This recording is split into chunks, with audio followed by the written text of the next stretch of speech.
All right, guys, on this episode of Film, our 27th episode, we will be talking about what we've been watching. Yes. The Studio full season 1 review, and it will be spoiler free. The Roses review. Caught Stealing movie review. Our Spike Lee list of Spike Lee and Denzel Washington movies. And Alien Earth season 1 episode 5, along with finishing off with Peacemaker season 2 episode 2.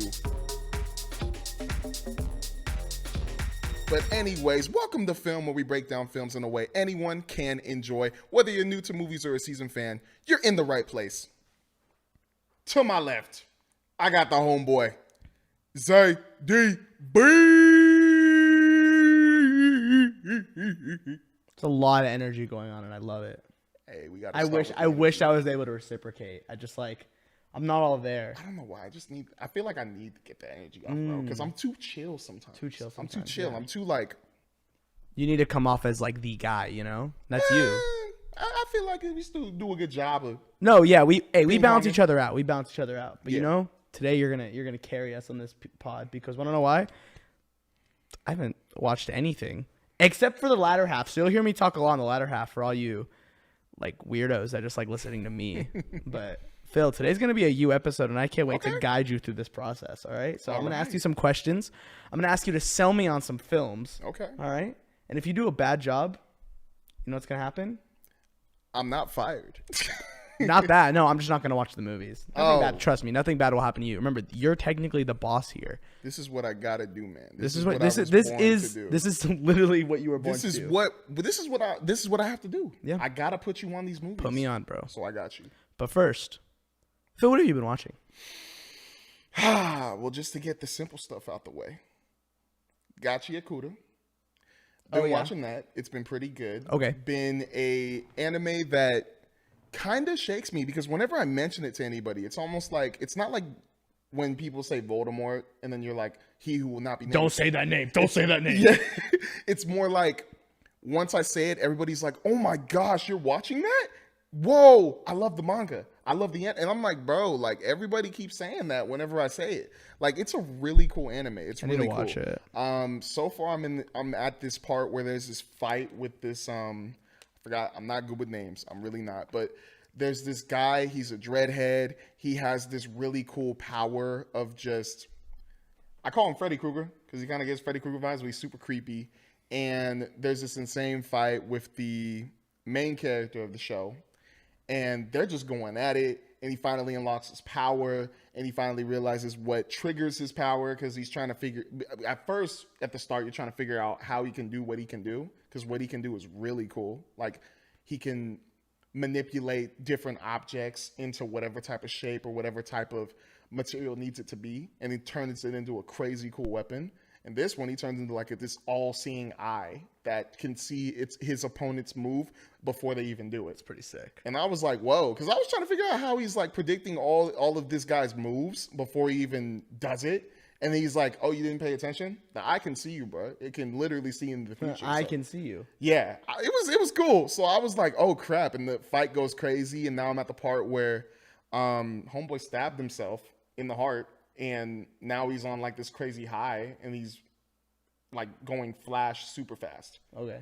So now it's kind of messing with the eye because he's going faster than the eye can predict. And I'm like, oh, shoot. But it's a really cool show. I mean, anime. So, I'm so sorry. Show, same thing. Mm-hmm. So really fast, before, like, what's like the setting?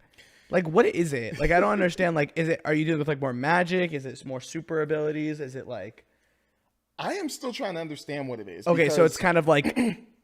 It's not explicitly said like what it is. It's not like a Jujutsu Kaisen thing where it's like, oh, these are curses. Oh, it's look at my hero. These are like superpowers. It's not like that. Okay. It's more like they're born with these abilities and they're just in them. But not like superpowers in the sense that it's not like I want to say it kind of is superpowers, but it's complicated, man. I'm still trying to learn and see what it is, but yeah, it's on my radar. I want to watch it 100%. There's a lot of anime that's coming out right now that I have like on my list once I'm like finished up with some stuff. I plan on just like binging through a lot of anime. I've actually been really in the mood for it. So there's a lot. This is on my list that I want to get through. But I think the one cool thing about it too is that it's not mainly about the people having superpowers. It's mainly about like the class system. Like there's the rich side and there's the poor side, and they explicitly show you at the beginning of the show that there's a huge difference. Like, it shows you this bright, like nice, clean, like city on the right side, and on the left side it's just poverty everywhere. And there's this huge gate, and the first scene, it just shows like these people of that gate, because they can go into the other side, but it's at their own will, because the rich people do whatever the heck they want to. If they want to kill them, if they want to call them bad names, they can do it. But that's the one thing that's really keeping me interested. But at the part I'm at, you don't really see what's going on with that side, but it'll eventually get to that. I know it will. But I like it. I think it's interesting. What else? What else? Any more? What else? What are we watching? I low-key forgot to watch the newest episode of Kaiju number 8 and Dan. Damn, you missed out. Yeah, I did. Both were awesome. Big time, I did. Yeah. You saw it? Watched both, yeah. What'd you think? So peak. I love both. Kaiju number 8's in like a really strong place right now, where I feel like, I think due to how short the manga is, like I think the story moves a lot faster than I would have ever expected like a shonen anime to move, because usually shonens historically move pretty slowly. You think of Naruto, think of Dragon, like a lot of the classics, like they move One Piece, they move insanely slow. Kaiju number 8 is, I think, only 133 chapters, something like that. Correct me if I'm wrong, but it just kind of moves. Yeah. So like we're in a place that I would have expected the show to go like way later, but it's doing it now, and I don't want to spoil it for anyone that's also watching weekly, but I can't lie, dude. Having Dandan on every week, having Kaiju number 8 every week has just been, it's been so nice. It's been so nice to just sit down for 20 minutes and be like, I'm fully locked in. Dandan probably my favorite of the two. I love Kaiju number 8, but Dandan is just like it's like my comfort show, you know. Thursday night, I'm beaten after the week. It's like we're gonna watch Peacemaker and then we're gonna watch Dandan, and it's like the best thing ever. So yeah, I've been really enjoying both. I'm honestly sad. Dandan ends in 3 weeks. Oh, I thought it was already over. I thought this. No, there's 12 episodes total. Oh, thank God. Yeah. So this most recent episode ended off a pretty big cliffhanger. So I'm really curious to see where it's going to go. From what I understand, without spoiling anything, there's a character that's going to get introduced very soon that people love to death. Manga readers will know exactly what I'm talking about. I've never read the manga, but I have friends that have, and they tell me, oh, this guy coming up, he's awesome. They already have the dub voice actor for him, and it's the dude that dubbed Eren in Attack on Titan. So it's going to be fun. What? Like, I'm excited. And I think it's going to be more of a comedic role, so it'll be really funny to see him, Bryce Papenbrook, do that. I'm already excited. Yeah, it's going to be awesome. I love both to death, and I can talk about them extensively. But, Phil, I want to hear more. What else? What else are you watching? So now I remember why I didn't get to watch those two. I was finishing Demon Slayer. All I'm going to say, because I don't want to spoil it to you, is... I mean, I know, like, the end. I know how the end of the last, the Hashira training arc ends. Yes. I know how it ends. I was low-key at first, like, why am I watching all of this? It's cool, it's nice, it's fun, but what is this leading up to? That last episode was insane. Yeah, that's what I hear. I hear that Hashira training arc is super slow. It's very dull, slow. And just, it's literally a training arc. That's it. Very slow. But the last, and it's only 8 episodes, though. It's really short, right? Yes. Yeah, there's 8 episodes. And I know, like, that's why I was kind of like, well, what's going to happen? How does it lead to the next thing? The build-up and the setup for that movie. Like, that episode alone, I got so hyped, bro. I'm like, so freaking excited. I was just sitting there. I was like, oh, okay. How, whoa. All right. Wow. Wait. And then I'm just going to leave it at Doors. Just at Doors. Never thought Doors would get me so hyped. Dude, I'm really excited for the movie. I plan on binging over the next. Well, it comes out next week. From the what day? It's the 3rd. So next week would be the movie. I plan on binging it. Starting tomorrow. I'm gonna finish up the Hashira training arc, assuming I get time, and then hopefully by like Tuesday, it's like, all right, I'm gonna sit, or my day off Wednesday, I'm just gonna sit and like watch all of the Hashira training arc, and then be ready for the movie on Friday. Bro, you are going to love just finishing that season 4. I'm very excited. I'm very excited. You're probably gonna have fun with it a lot. I think so. I mean, I like Demon Slayer, dude. Demon Slayer is just so it's a comfort show. It's not like super deep or complex or anything, but like I'm able to just turn it on and be like, all right, let me watch some insane animation and decent storytelling. That's all I need. Anything else? No. Right, shockingly. Well, I mean, there is one thing you have been watching. The Studio. Phil, kind of a late review. But you finished it. Yes. We're going spoiler free because you really want me to watch it. Yes. And I plan on watching it at some point. But Phil, I want to hear it. Just top level thoughts, rated out of 10. Hit me with the big bullet points. What did you think of the studio? Okay. Overall, with the studio, I rated it personally a 9 out of 10. Wow. A 9 out of 10. 9 out of 10. I really loved the show. I really loved the characters mainly too. I loved Matt Remick, who is played by Seth Rogen. I loved, what's his name? Sal Saperstein.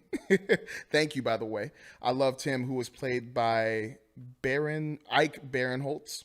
And I also loved Catherine Hahn in the show as well. But there's so many, I could name so many other characters because they were just all really good, especially the actors who were in it, like Zoe Kravitz and Dave Franco. Yeah. They were so good. Dave Franco's so funny. But the show is so good. Like last podcast episode, you said it perfectly. It's like a cinephile's endgame or something like that. Yeah. It literally is. But I think season 1 just did a very good job of not just like having an over or excessive dramatic way of showing us how like a Hollywood studio probably is ran, but it's so fun.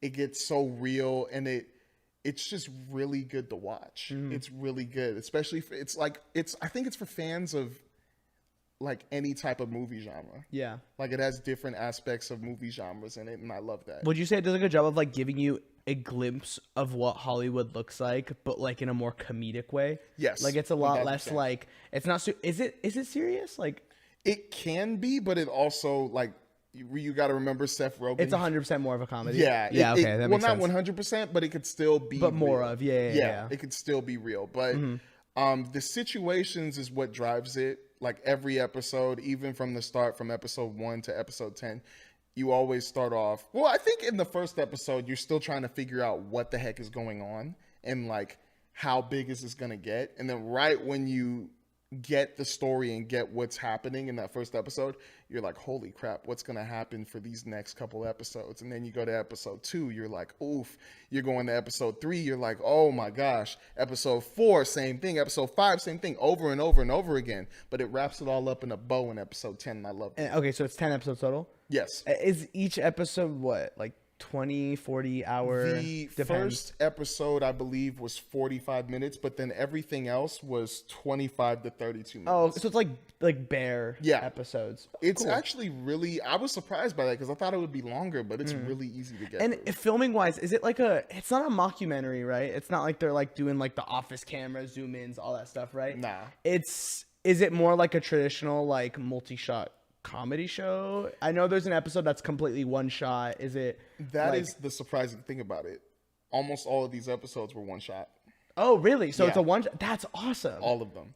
Dude, I love one shot. Like it's so cool. I think it's such a unique like camera art because I think it's so difficult to film like that. I mean, like it's one shot, you know, you can't rely on other angles. It's purely like you are 100% in the character you're following. And I mean, I imagine it mainly follows Seth Rogen most of the time, right?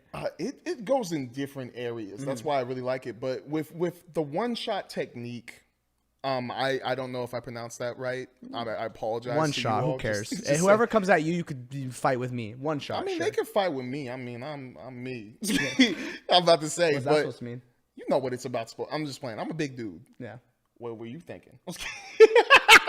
That's on him. I'm just playing. But anyways, I think there are still ways that it still isn't a one shot fully, but they take the steps to make it look the best way possible that it's still shot in one take. Okay, like so I feel like there are like points in the show where other people can probably tell where they took a pause and just either switch the camera or just like, because I remember, what was the movie called again? There was a movie, it's a war movie that was all shot in one take, made it seem like it was 1917. Thank you so much, Tyler. But like, I think there were only 27 or 28 takes in total of that. That's insane. But that's why I love it, because like you could tell even when people were talking about it that sometimes when those scenes came around, when they were going around the room, that's when they would sometimes switch the camera. Yeah, I also always just think of like the episode of The Bear.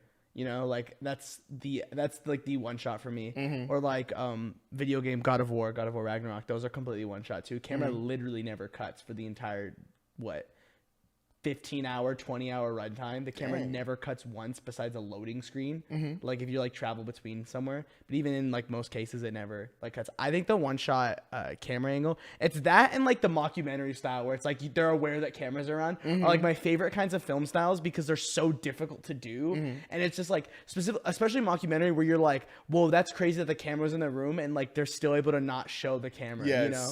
Stuff like that. Like it just, that's cool that like the studio is willing to like play with something a little bit more creative as opposed to like just opting for the more traditional multi-camera comedy. That's what I love, man. I think it was a really like nice, because I don't know.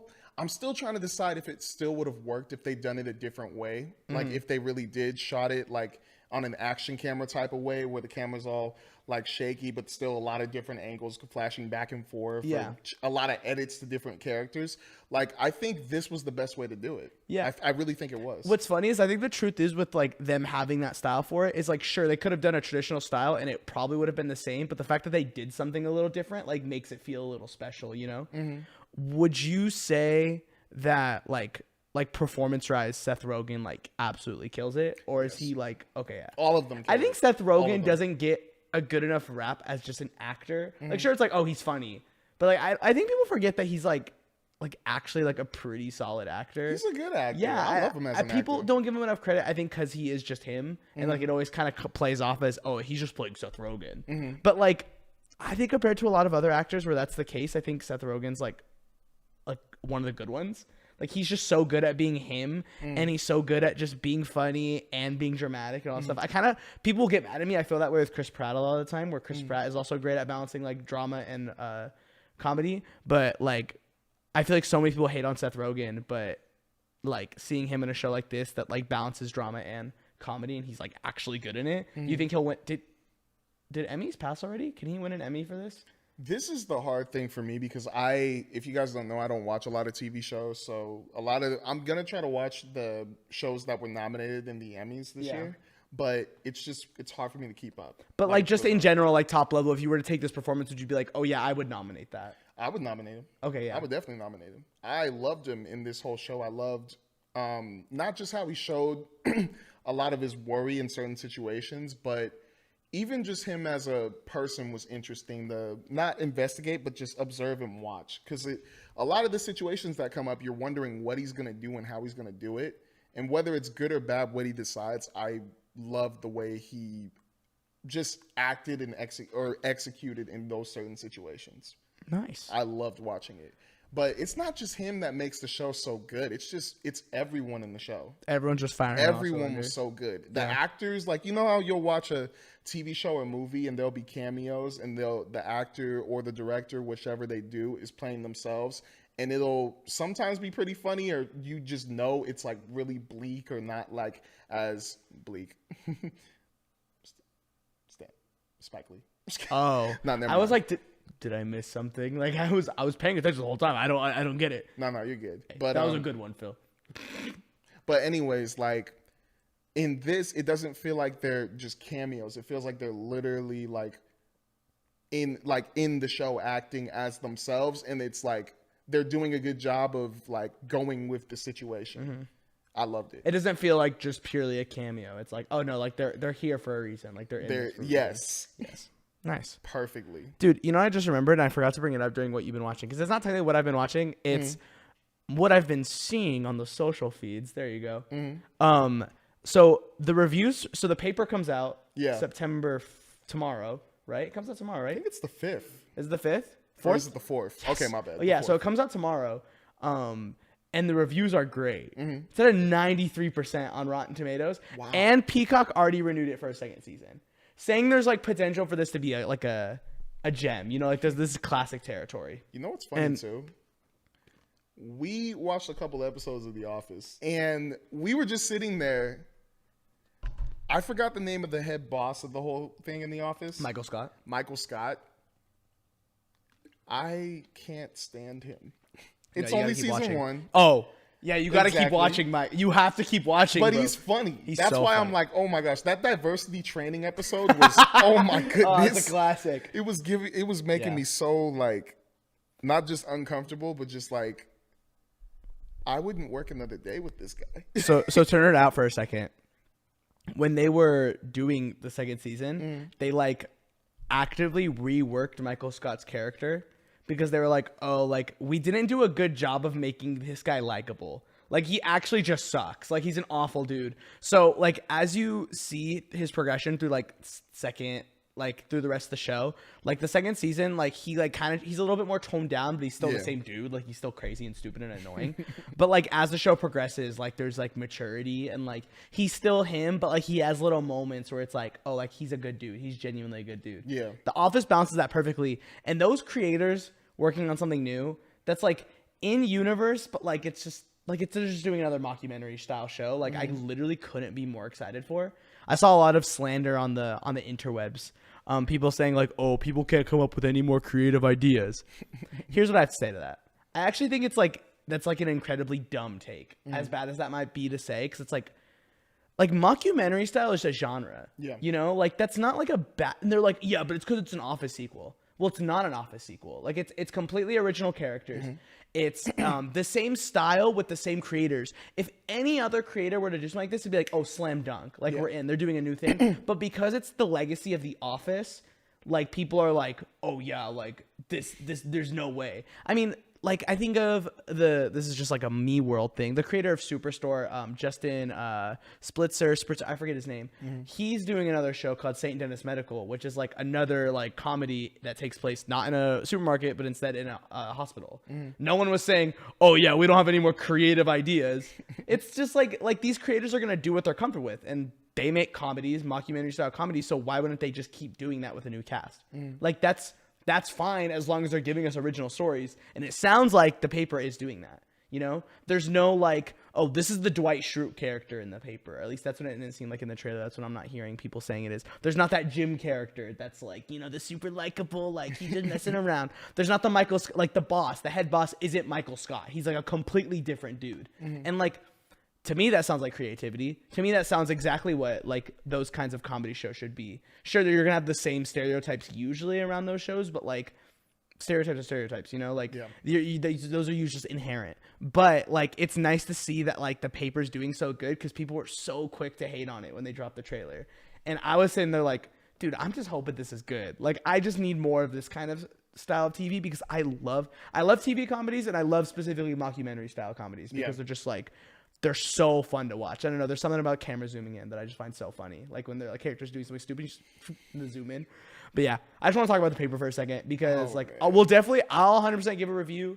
You said you were planning on watching it too, right? The Paper?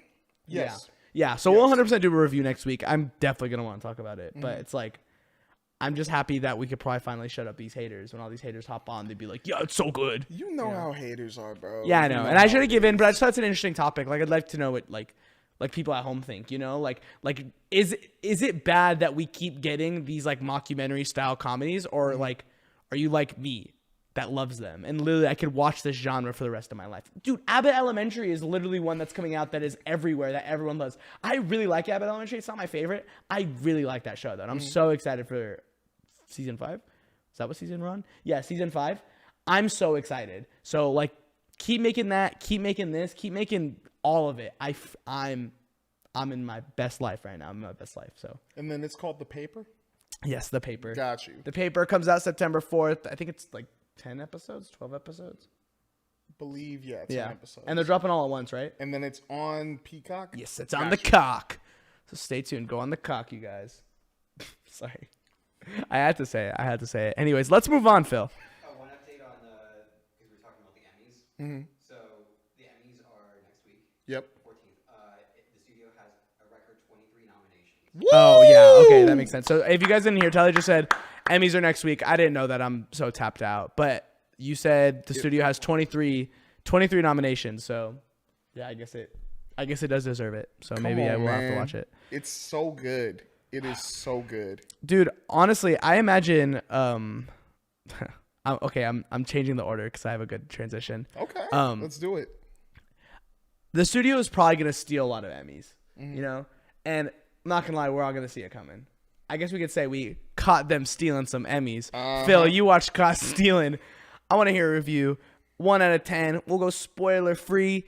And then we'll go into spoilers if you are super passionate on the movie. Okay. Phil, Let me hear your bullet point 1 out of 10 take on caught stealing, please. All right. Well, guys, this comes as a surprise to me because I actually didn't think it was as crazy as it was going to be at first.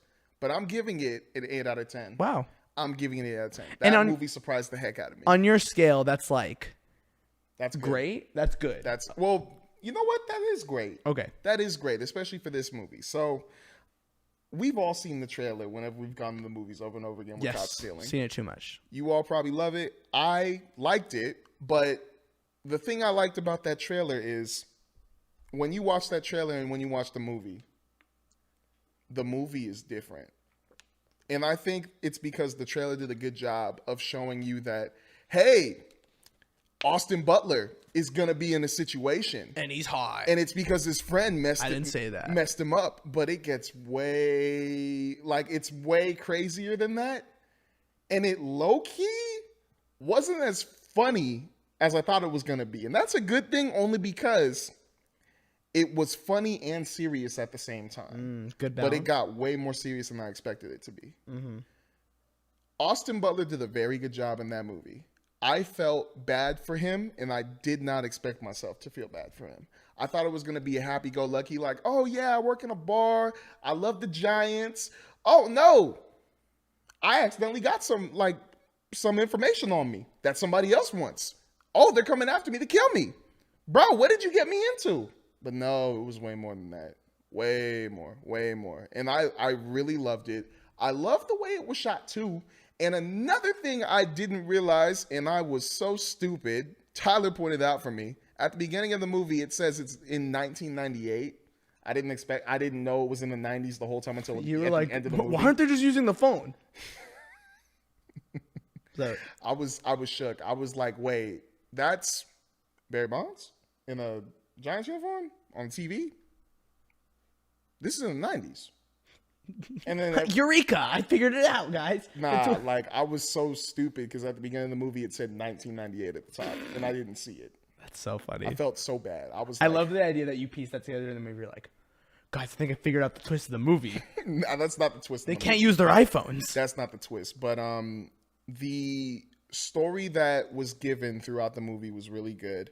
I felt for him only because, like I said earlier, I thought that he was just a bartender. It's more than that. I don't want to spoil what he is unless you see it in the trailer. I'm interested. I don't know. But he is a person who's really going through something. And it shows you that at the beginning of the movie. And the end result, or even just seeing him try to not just get over it, but also overcome what he's been through, was really nice to watch through every situation that he was getting into. Notable actors who were in it that really impressed me: Regina King. She did an incredible job. Same with Bad Bunny, who I actually really liked in this movie. It was kind of short, but it was still really fun and scary. Vincent D'Onofrio's in this movie? Yeah. That was a shocker to me, too. He played, I want to say a rabbi? Shmuley. Yeah. Played Shmuley. He was one of the assassins or hitmen in the movie. Uh-huh. But it was a really fun and real movie to watch. And I just really loved Austin Butler's performance in this movie. So I wanted more Zoe Kravitz, though. She wasn't in it enough? I just wanted more Zoe Kravitz. That's all I want to say. I just wanted more Zoe Kravitz. Yeah, why though? I just wanted more Zoe Kravitz. All right. Phil, so there's a lot of movies that came out this year. A lot of bangers, right? I think this has been overall a very solid year for movies. Yeah. Do you think by the end of the year, when we're in December and we're talking about our favorite movies of the year, do you think it'll be up there for you? Yes. You think it'll be a top 10, top 5? I'm going to put this movie in my top 10 some way. I really like this movie a lot. Nice. I really did. That's surprising here because I would have expected this movie to be more oh yeah, it's good, but how memorable is it? Mm-hmm. And you from you saying the movie opens up a lot more, it seems to be a lot more interesting than the trailers are showing up. Because I usually don't think the trailers are that interesting. It looks good. It just doesn't seem like it's catered to me. I'm yeah, I don't really care about Austin Butler. I've definitely seen a movie with him in it, but I'm just not a big Austin Butler guy. I'm not a big Zoe Kravitz guy. they're both fine. They're great actors. I'm just like never like seeking them out actively. So like it's like, oh, new Austin Butler and Zoe Kravitz movie. I'm like, oh, I know audience you're targeting, you know? And I'm just like that's not me.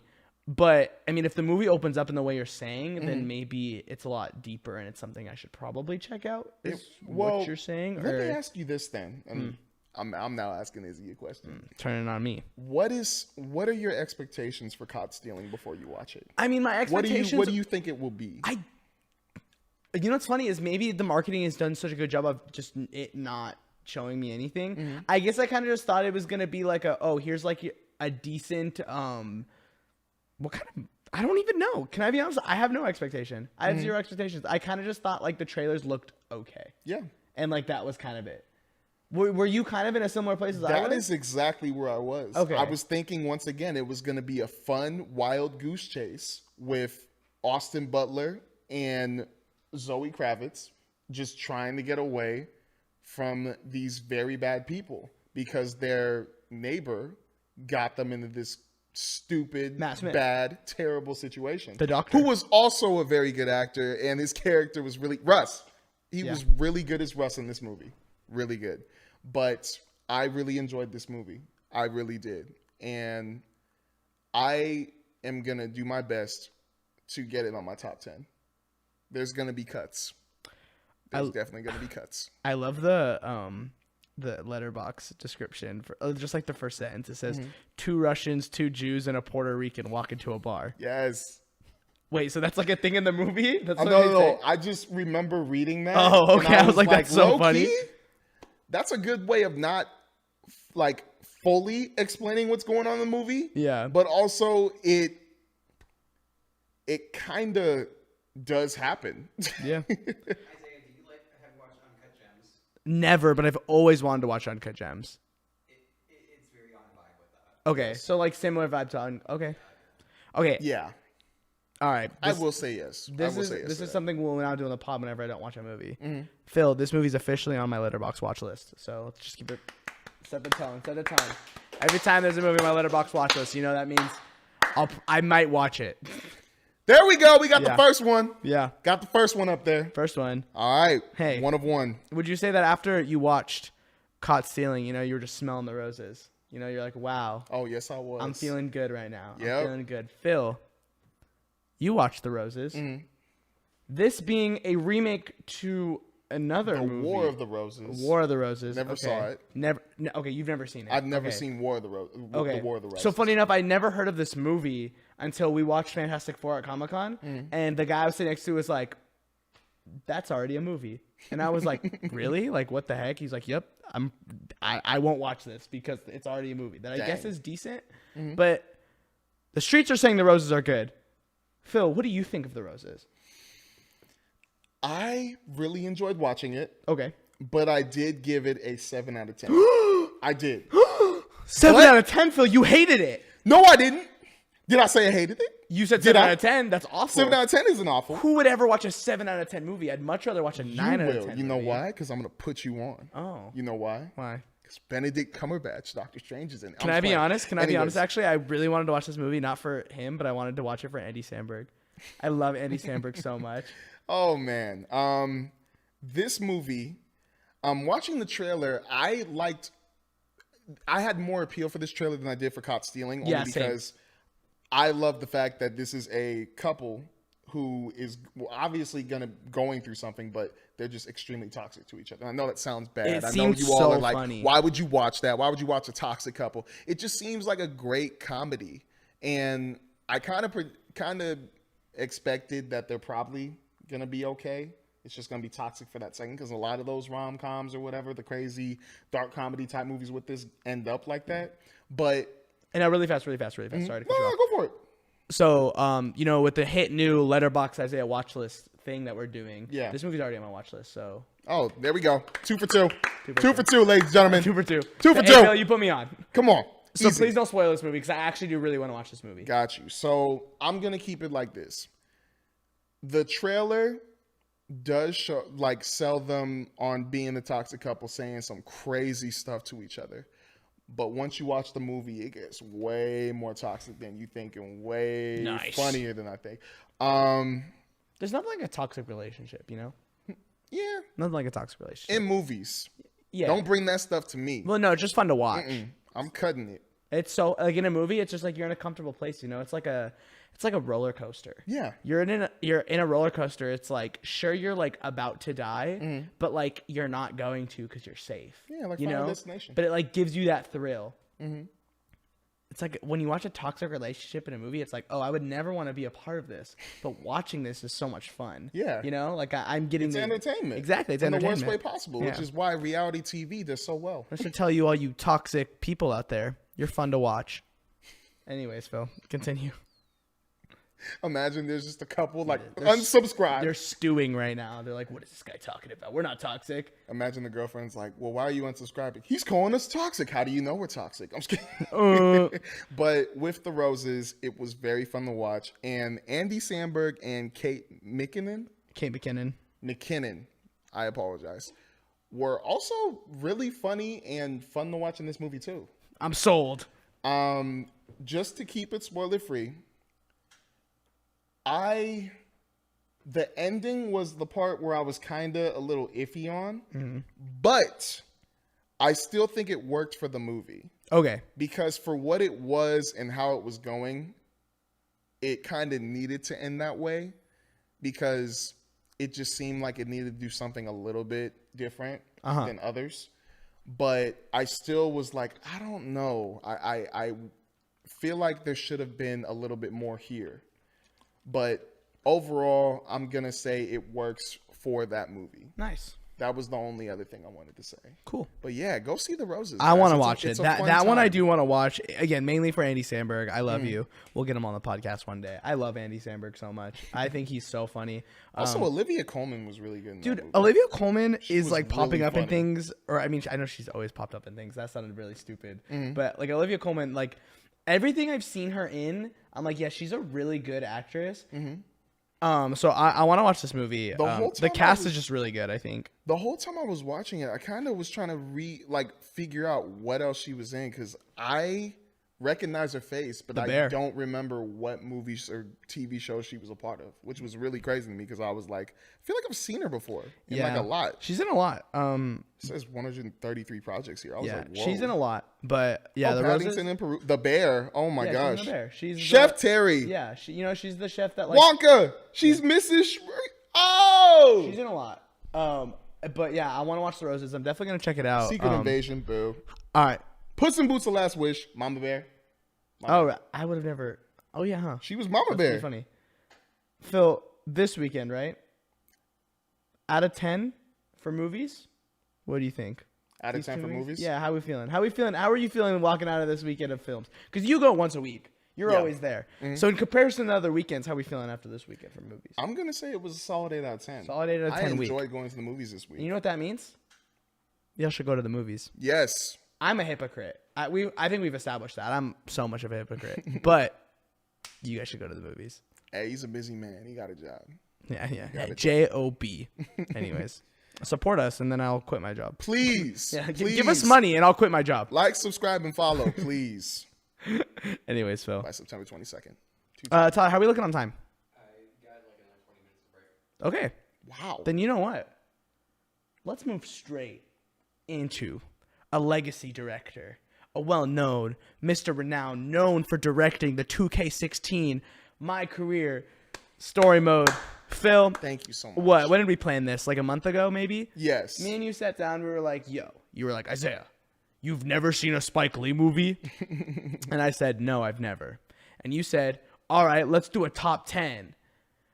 Then a top 10 got really hard because, Yeah. busy. So when we were like, dude, Highest to Lowest comes out, why don't we just pick some of the best Denzel Washington, Spike Lee movies and watch them and then rank them on a 1 through 5 list? So we have 5, or I have 4, because I actually didn't get to watch Highest to Lowest because it's not on Apple TV yet. It's going on Apple TV this weekend, right? September 5th.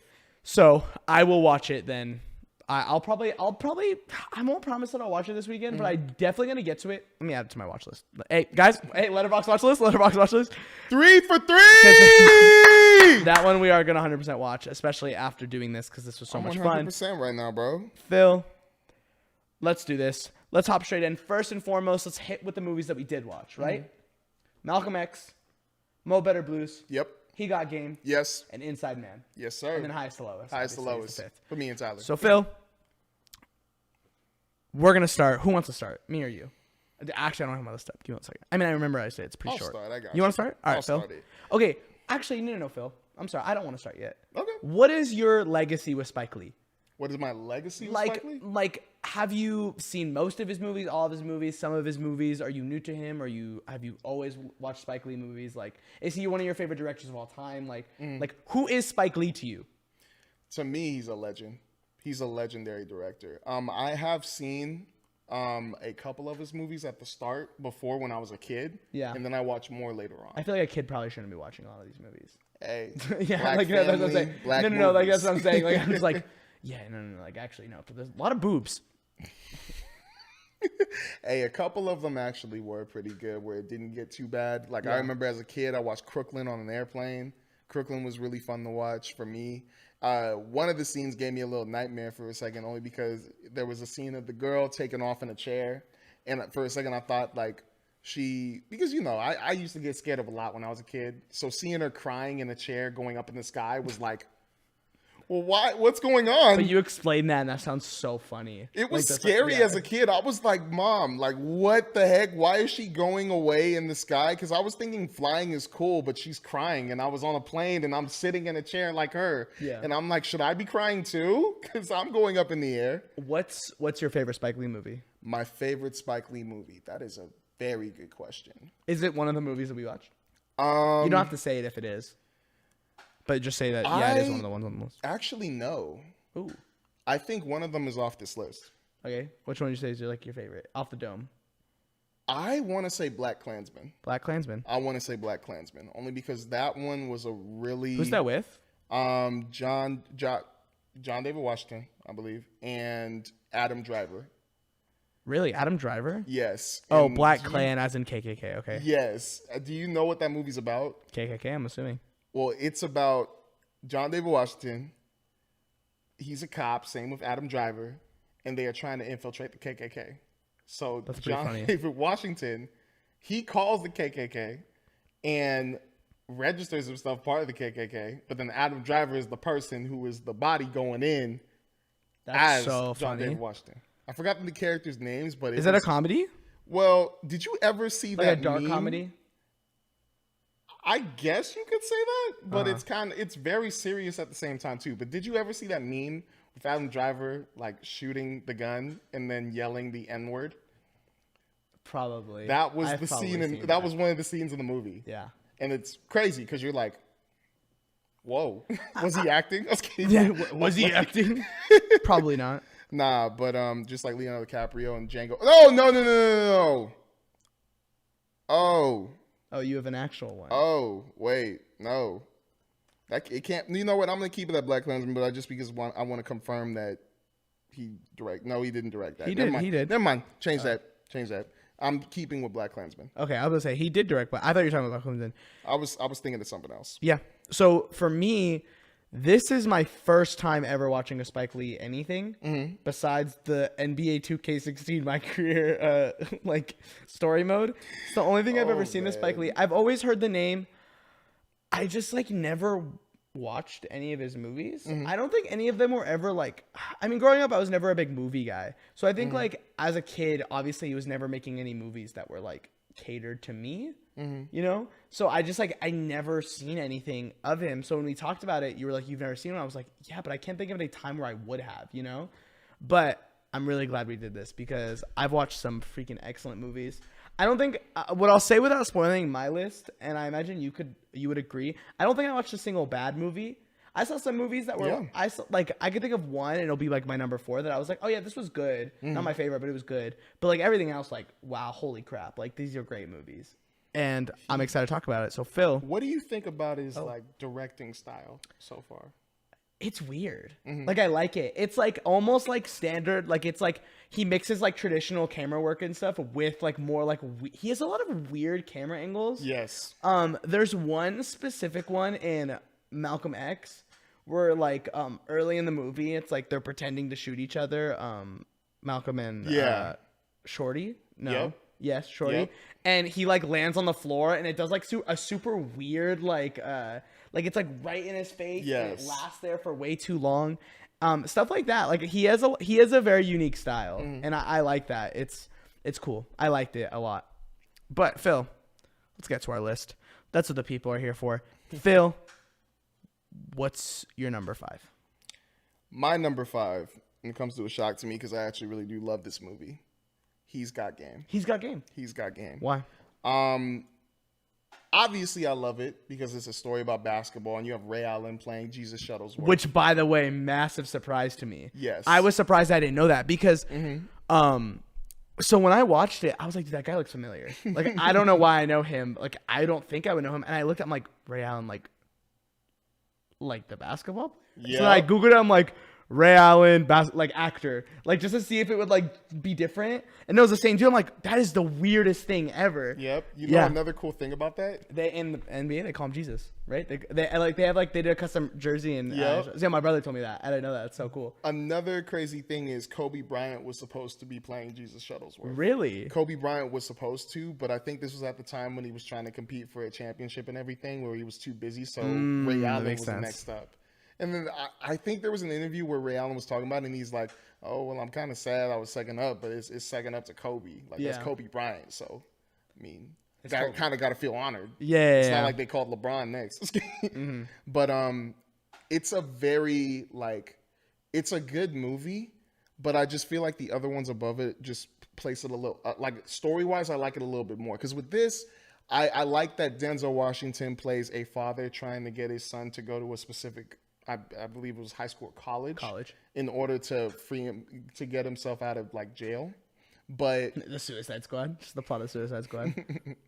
But I just think that the other stories above it just hold a little bit more strength and like story wise or plot wise to it. But I still had a fun time watching this movie. Like, who wouldn't, with stinking Ray Allen playing like a basketball like prodigy in this? Yeah. But I just think that it needed to be just a little bit more to be higher up. But that's not knocking it. I still love this movie. I will watch it like whenever it's on, but I just prefer the other movies above way more.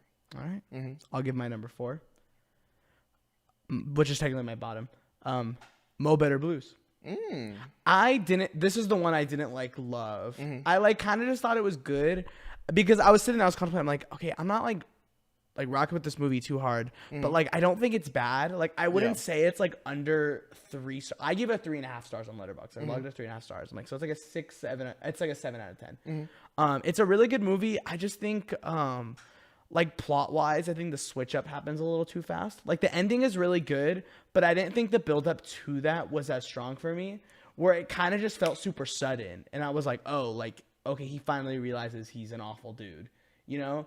And I just like, I didn't get with the character. I forgot Denzel Washington's name. Bleak Williams. Bleak Williams. Yeah. I just like, I didn't like him too much. It was hard for me to connect with him. Gilliam. My bad. Bleak Gilliam. It was hard for me to like him.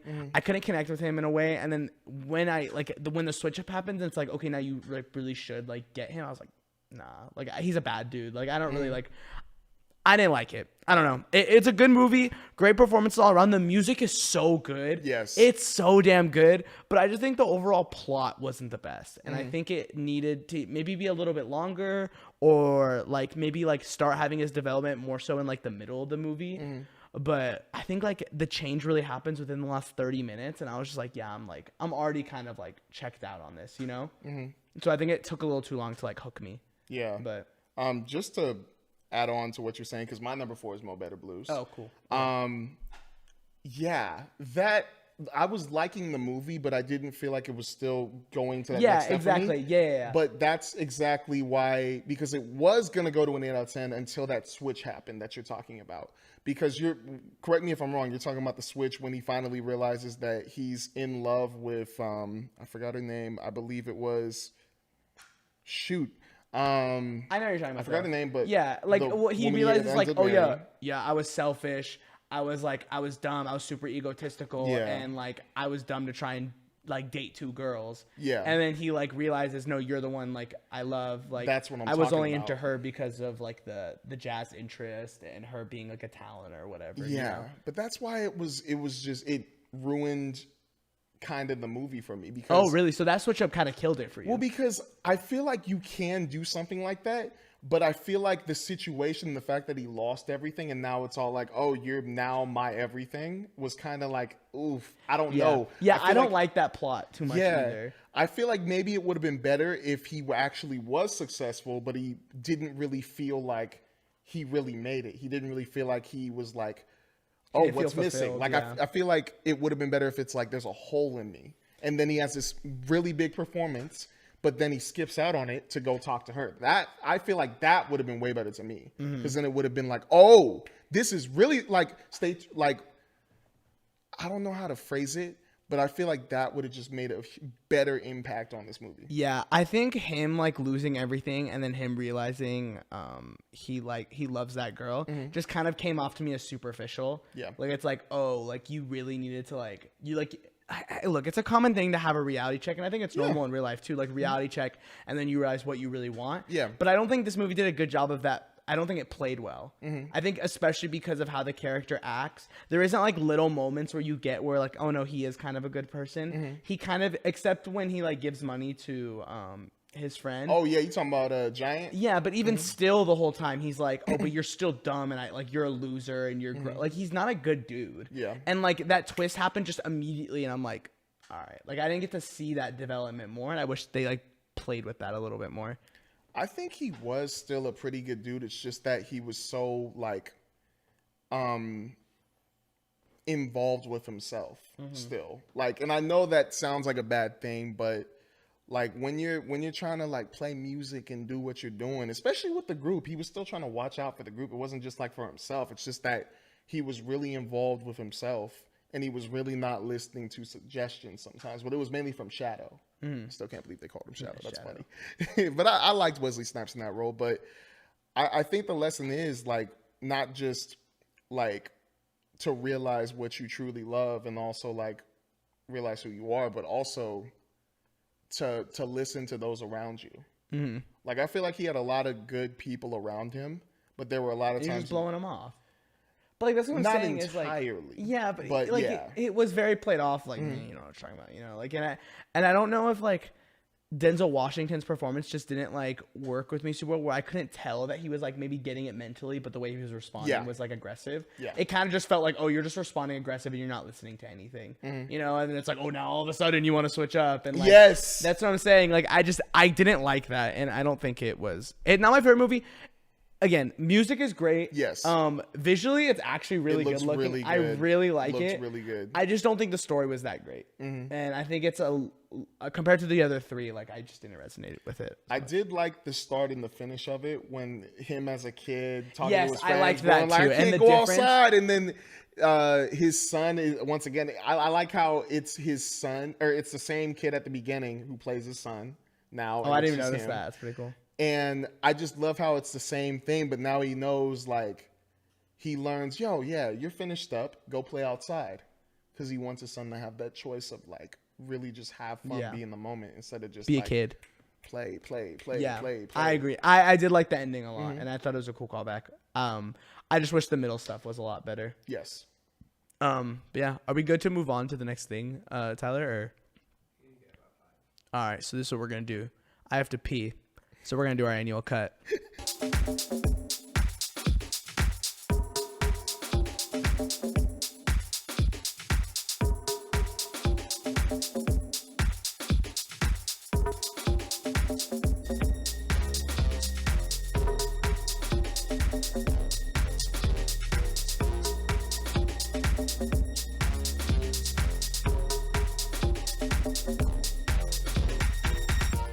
And we're back with some more Spike Lee movies to talk about. Phil, you gave your number 4, Mo Better Blues. I gave my number 4, the exact same. I'm going to hit you my number 3 now.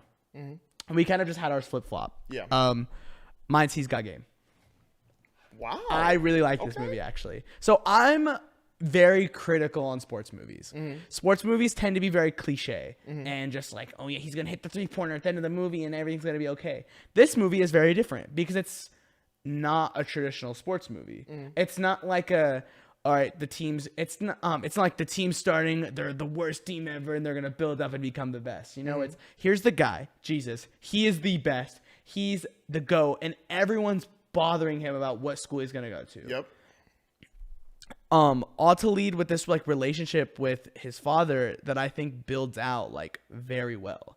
I don't think it builds out as strongly as I would have wanted it to, but it ends in a way where it's like they're not great, like they're not like the best of friends, and it's like, oh, he's ready to have a dad, you know, even though he like did that awful thing to his mom. It ends in a kind of the most interesting way, and it's just them playing a basketball game, and it's like, all right, like let's see who wins, whatever. And I love that scene so much. Them two playing basketball felt like the perfect full circle moment of their entire relationship, where it's like his dad taught him how to be the best basketball player ever, and now Jesus has put his entire identity on basketball, but completely pushes out his father because his father is an awful dude.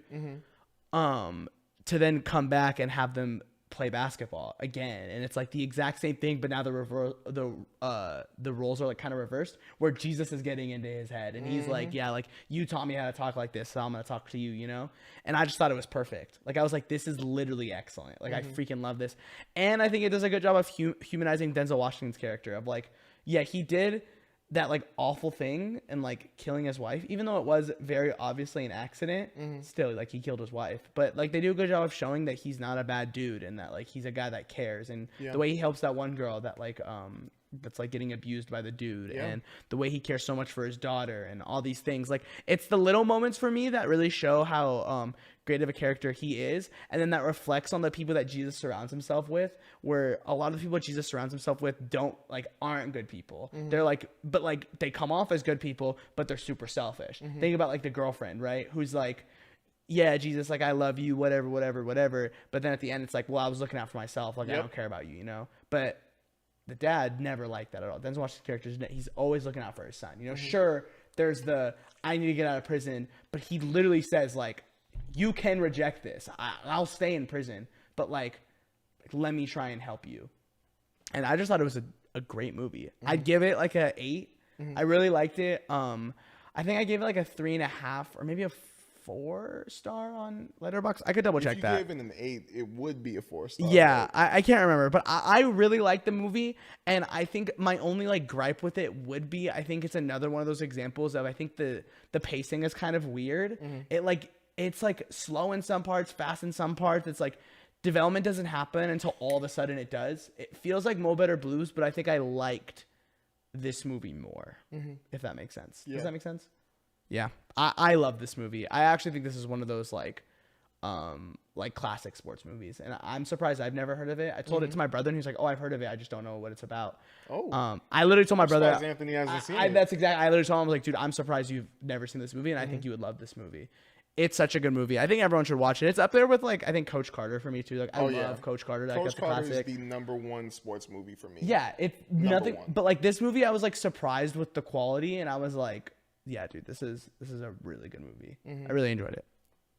What's Phil? Dang. Yeah. I like how you liked it that much. Yeah, not so. Were you? I thought it was gonna be like low for you. Yeah. For some reason. Well, I'm not a sports guy. Yeah, you talked about it the last time.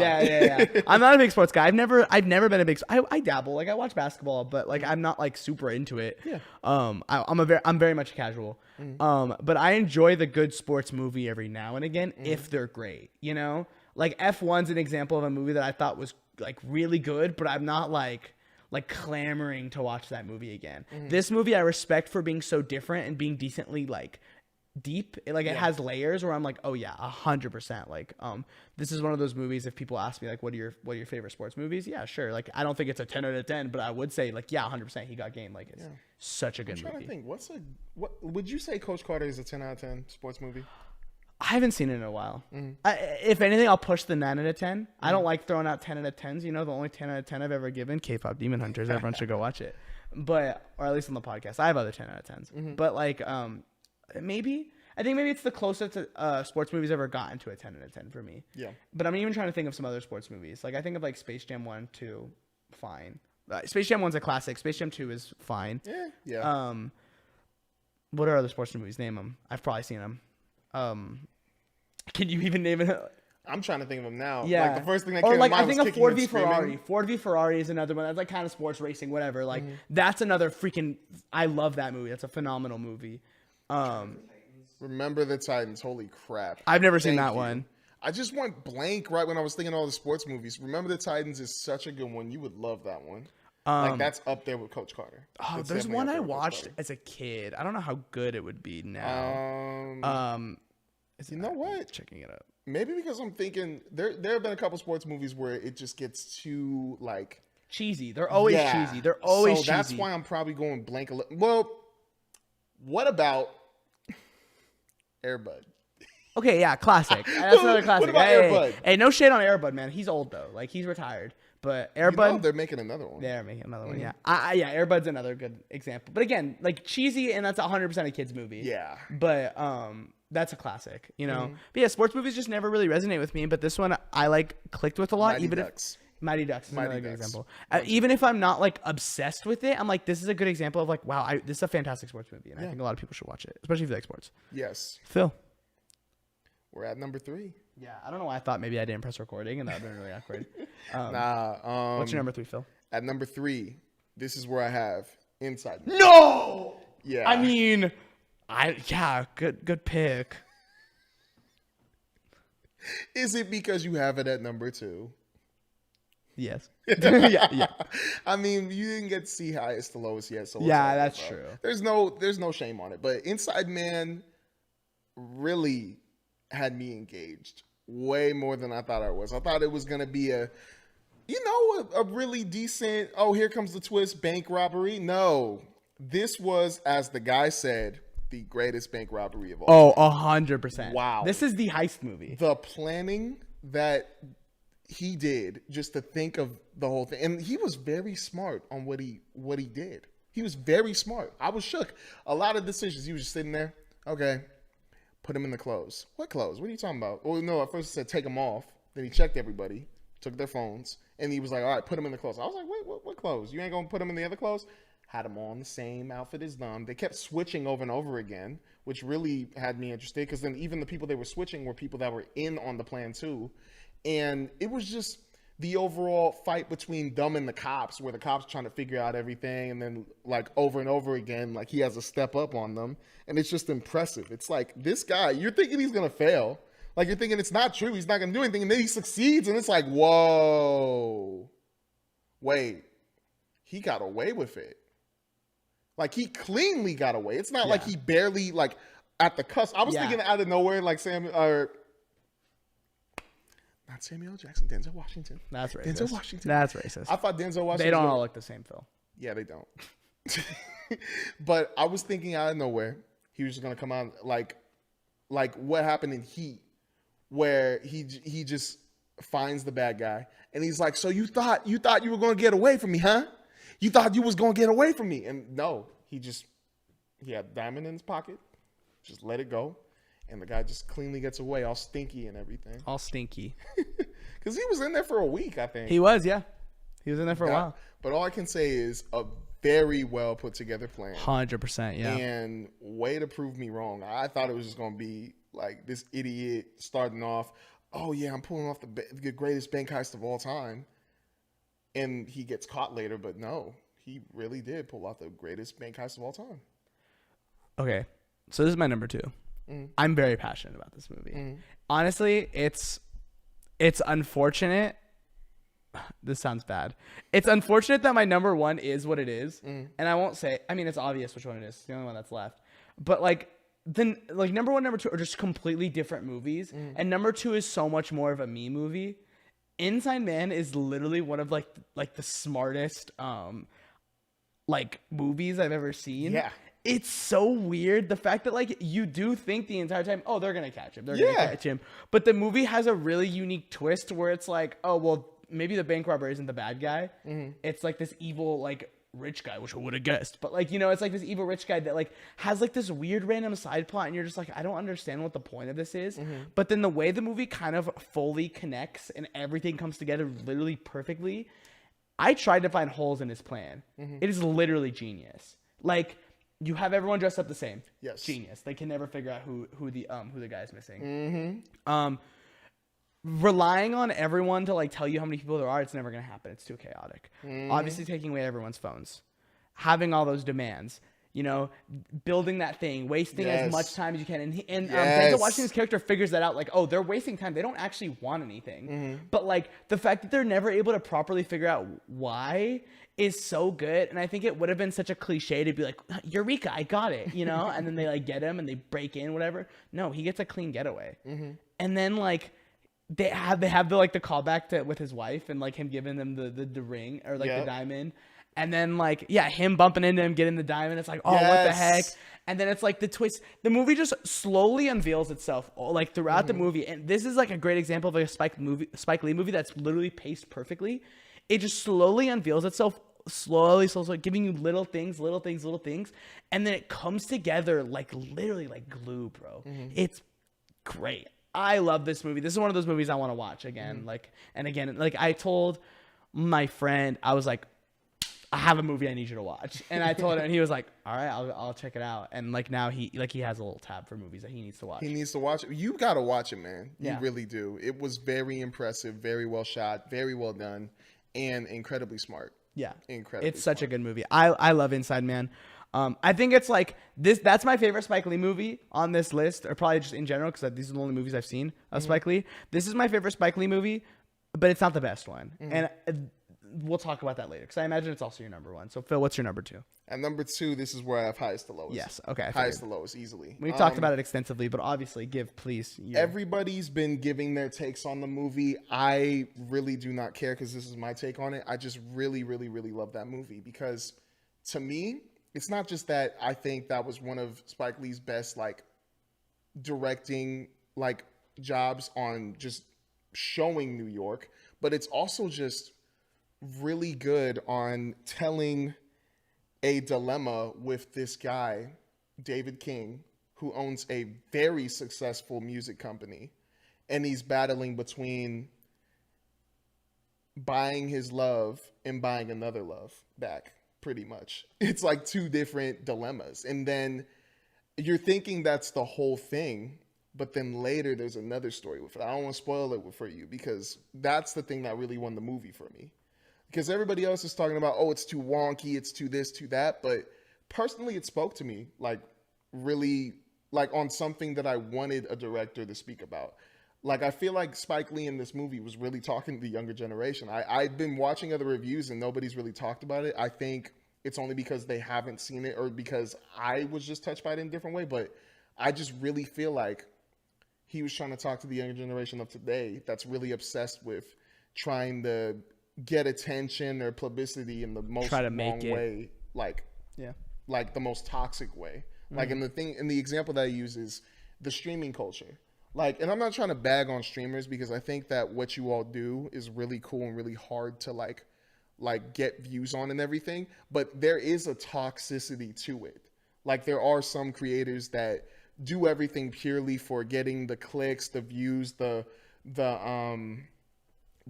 chat going, pretty much. But like, I think that's something that he showed in this movie that I feel like is going overlooked. But I really love that. And, you know, there's going to be a lot of people saying, like, this is a 5, this is 6, like, maybe even pushing it to 7. But to me, it's a 9 out of 10. Nice. It's a 9 out of 10. It's one of my favorite movies of the year. Nice. All right. Sarah, number 1 at the same time. All right. Yeah. 3, 2, 1. Malcolm X. Have you ever seen this movie before? X. No. Okay, neither have I. This was my first time. Dude. I'm not super familiar with Malcolm X. Honestly, in a lot of whoops. Sorry.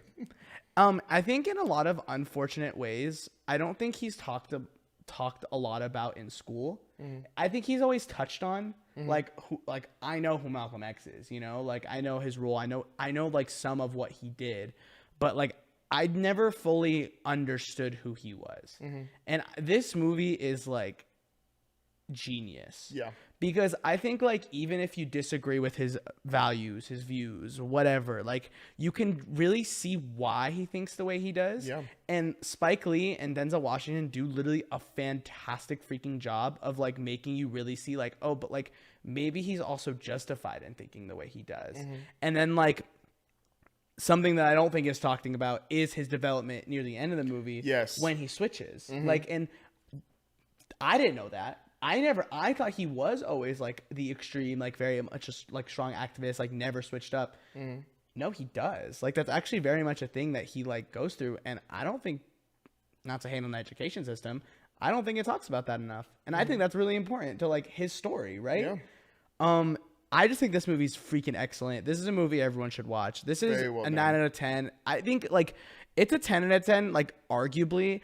I just like, I didn't like feel that, you know, but I think like if someone said like, oh yeah, it's a perfect movie. Yeah, it probably is. You know, like there's, it's just super well told. It's super interesting. It's super well performed. And I think like it's freaking great, dude. Yeah. It's so freaking good. Yeah. Just like you, like talking about that switch, that's the thing that really won me over with this movie. Like seeing the first half of his life, which I believe was an hour and like 12 or an hour and 30 minutes. And Yeah, then by the way, going- this movie's a 3-hour movie. it's Sorry to cut you long. off. This movie's a 3-hour movie. It's long. I didn't but feel it. I did feel it, but only because I was just checking because the sun went down when I like looked to the left and I was like, oh, what time are we at? But I still like was enjoying what I was. I was just wondering, but it was so cool just to see him. You know, he's still somewhat him when he goes to jail, and then he meets, I want to say, a disciple of the A Muslim. Muslim community. Islam. Yes. And then he starts slowly like learning about the Muslim religion. I like when he starts educating himself. Yes. I think it's really cool. Like, Starts just, like reading, starts really like getting into the history behind like just everything in the past. And then he just turns into this dude who just has a comeback for everything. Like, and it's a lot of the stuff he's saying, you're just sitting there like, wait, actually. But I was just really impressed with that switch for Denzel Washington as an actor too, because it's like you're playing one role at the start, and then you're a whole entire different person at the end of it, and it was so good. It was just like it was seamless. yeah. It felt like he was still the same person, but it was definitely a different person, and I loved it. I loved that switch, and a lot of people before were saying, like before I even watched it, Malcolm X is Denzel Washington's best performance ever. At first, I was like, nah, it's gotta be. I think it is. It's gotta be like Training Day or something else. When I watched that movie, I was like, no.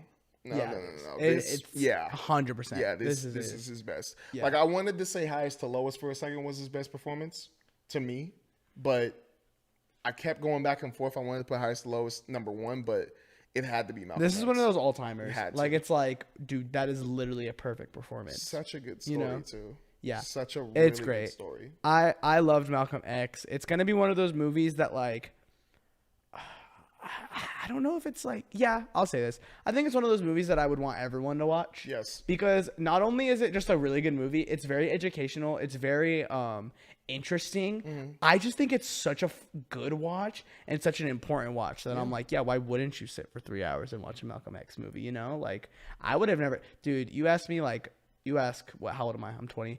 Ask like 12-year-old Isaiah, you know, and you want to learn about Malcolm X? Probably not. No, I'm 12. Why would I care? You know, freaking like me as an adult, like 100%. I'm like, I'm better off that I've watched this movie, you know? And I think that's like something we don't get to say a lot.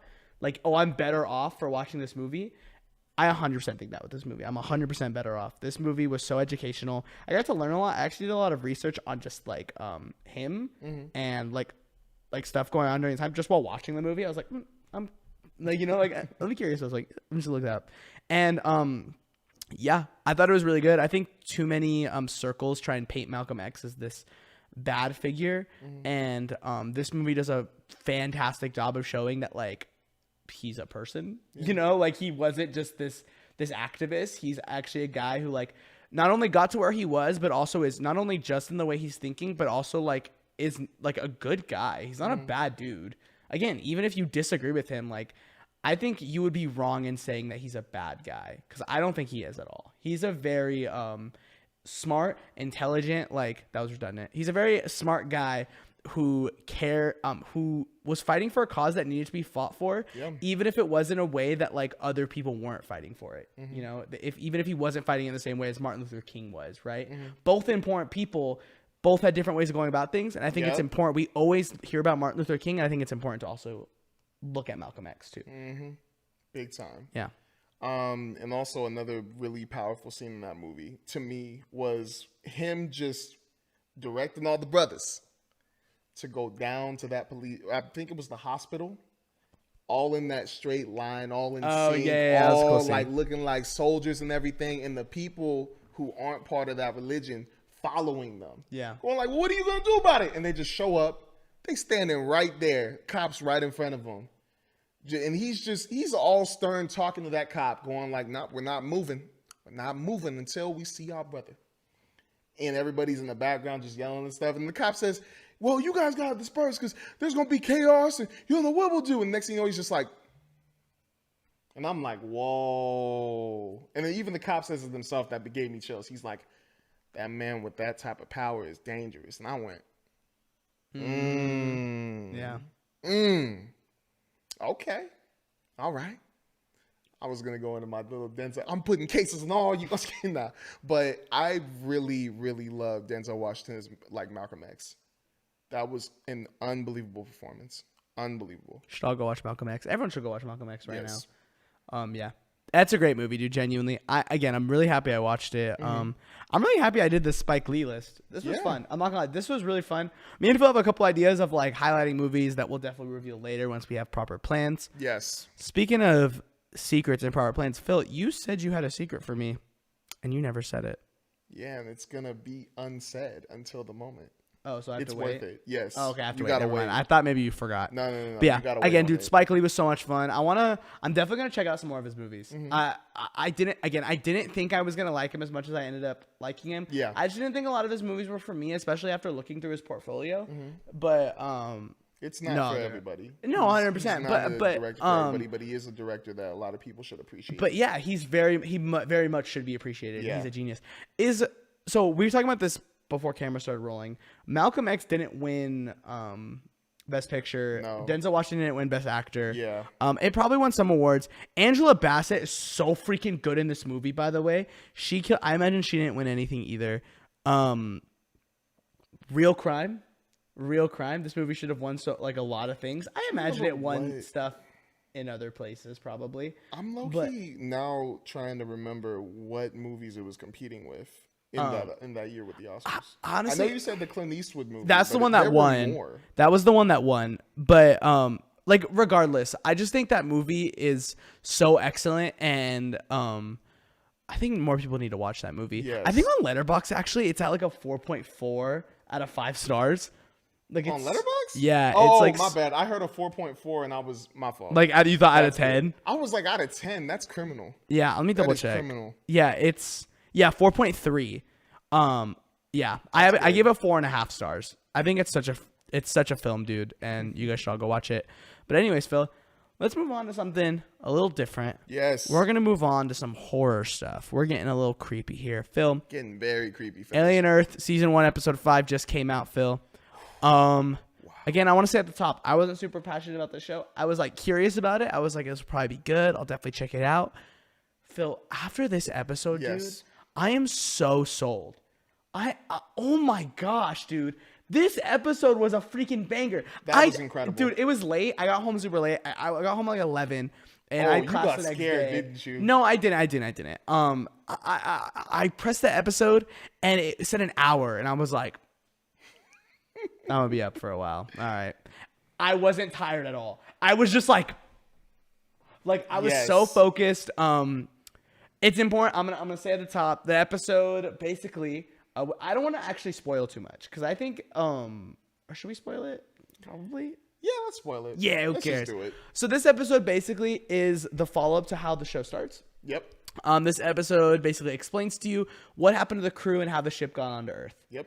And Phil, it's genius. It's so good. It's so scary. It's so intense. There's so much going on. The drama's there. The scares are there. Oh, the freaking nasty stuff is there, dude. it was so good. And watching everything slowly go wrong, I was Bro. kind of enjoying. It was scaring the crap out Oh, of me. dude, yeah, It it was was making me so uncomfortable, scary. and it was making me like super weary of how bad it's gonna get. So I forgot. I'm not a big Alien guy in general. Mm-hmm. I've only seen Romulus. Something I completely forgot about was like the head grabber things. Yes. I forgot that's how the xenomorph is born. Mm-hmm. And when the thing they look at the guy's chest, like, dude, like something came out of it. Like, what the heck? Mm-hmm. I was like, oh yeah, I forgot. That's how that happens. I And- totally forgot about that too, because at first I was thinking, oh, it got free, okay, but then right when the tail moved, like on its neck, and then you see, I think there was a little chest pump too. Yeah. For a second, I was like, wait, that can't be, because it's got to be bigger, right? No, when it showed gets up, I bigger, was bro. like, oh, because it went through. Oh, y'all better run. all awards need to go to the dude that plays Morrow. His name is I might butcher his name, I'm sorry, but it's Balbo Cisse, or I think that's how I say it. He's the guy that like is like the head of security on the ship. Oh yes. All like recognition needs to go to him. This guy is easily like the most interesting and the best acted character in the entire show. Yes. He is so good. He's so engaging. When he's like, hey, Captain, get your stuff together. I'm taking control of the ship. Mm-hmm. Hard, bro. Like, I'm so in on him. I really like his character a lot, and I'm so curious to see where his character is going to go. But I'm not going to lie, dude. This episode did a really good job of making me feel kind of connected with the people on the ship. Yeah. And it was only an hour. It was 1 hour, and everyone got like their time. You really get everyone's personalities, and watching things tragically happen to them, I was just like, damn, dude. Like, damn, like they're I really, felt bad. Yeah, I dude, really I did did, too. especially for the kid. yeah, For the dude, kid, that was tough rough. to watch. Right So when he drank the water. unfortunate. Oh. So unfortunate, by the way. And the scene when they do the surgery on him was freaking disgusting. It was so gross. Right when Brody like went in and was trying to pull those like ticks off, I was like, "What are you doing? It's an alien. It's alien stuff. Don't do it." And then like even when Amaro was like, "What are you doing? Stop it!" and he kept going, I was like, Yeah. I don't even know how you're even gonna save his life. You're pulling off a leech that's clearly attached to his heart. Yeah. Like one rip, he's done. What are you doing? Yeah. It's, dude, that, or like the engineer getting the eyeball thing in his, Oh, that creeped me out. yeah. Oh, that creeped me out. The eyeball alien, I know the xenomorph scares me, but the eyeball little alien thing is the creepiest creature It's in so the show to nasty. me. But it's so smart. It's so smart, and that's the creepiest thing about it. I'm obsessed with, so they're 100% doing the xenomorph practically. It's very obviously a Yeah. guy in a suit, Yeah. right? Yeah, I love that. There's something about it, it kind of looks a little goofy sometimes, but I think it gives the show a little bit of charm. It's like, it's not just like this CGI like muck. It's Yep. like, that's just a dude like, like jumping around. I think that's what they do with Predator too. Yeah. Predator make, like the xenomorph is a lot like bigger and Bigger. lengthier. I imagine there's some puppeting going on too. You know another thing that I really like about that episode? When the xenomorph finally comes down and the captain's running, and the camera angles and just of that chase scene of her running away from the xenomorph, and it's yeah. going all over all over, and the camera's going this way, that way. I'm like, wow, I actually Very feel well shot. not just claustrophobic, but I really feel very like worried for the captain, because at first I was like, I mean, you could die, but right when she's running, I'm like, wait, low-key, I really want her to get away. Like, this is creepy. And then it flashes the xenomorph, flashes her, flashes the xenomorph, and it's like, it's going full speed, and I'm like, oof. So this is important for me to say to the camera. What y'all doing, bro? Like, where are y'all at? Who? Everyone needs to be watching this show. Oh, yeah. Like, okay, here's my thing, was right? like, who are I you understand talking to? Alien like is like this franchise that I think has its like diehard fans, but like I think in terms of casuals, like everyone's heard of Alien, but not a lot of people watch Alien. This is the prime opportunity to get into Alien. So I need y'all to do me a favor. Hop on Hulu. I need you to watch episode 1, then 2, then 3, then 4, then 5, and then the rest of the show. Because this show is so damn good, and it's a shame that not enough people are watching it and not enough people are talking about it. I'm not seeing a lot of conversation on my feed. I'm not either, but that's another thing that's worrying me, because a lot of people that I'm seeing are being negative. And here's Like, my a lot thing. of the comments. Y'all can shut up. And I understand. I think I understand where the haters are coming from in terms of like lore wise. It's kind of annoying that it's not connecting with Prometheus and whatever the heck. But I think for someone that's just looking for some good TV, I highly recommend Alien Earth. I think it's excellent. I think it's has a good amount of scares, it has decent characters, it has an interesting story. Kind of all the things that make up a good TV show. Exactly. Like it has everything. I'm curious to see if it'll stick the landing. Do you think it'll stick the landing? I honestly, because of this episode and Morrow, I think it will. Because now I'm way more worried for him as well. Because at first I thought he was just a bad guy or like an anti whatever. But now seeing why he's this angry and why he's going after, I forgot the kid's name, the super genius dude. Yeah, Boy Genius. Boy Genius. Wait, is that actually his I don't. The Cavalier. Kid Cavalier. I just think now that I think I'm leaning towards an 8 out of 10. Like, I feel like that's where I'm going to be with it, and I'm totally fine with that. At worst, it's going to be a 7 out of 10 because that episode 5, saved me. That episode's a 9. Like, One thing I was thinking about, though, do you feel like it would have been better if this was episode 2?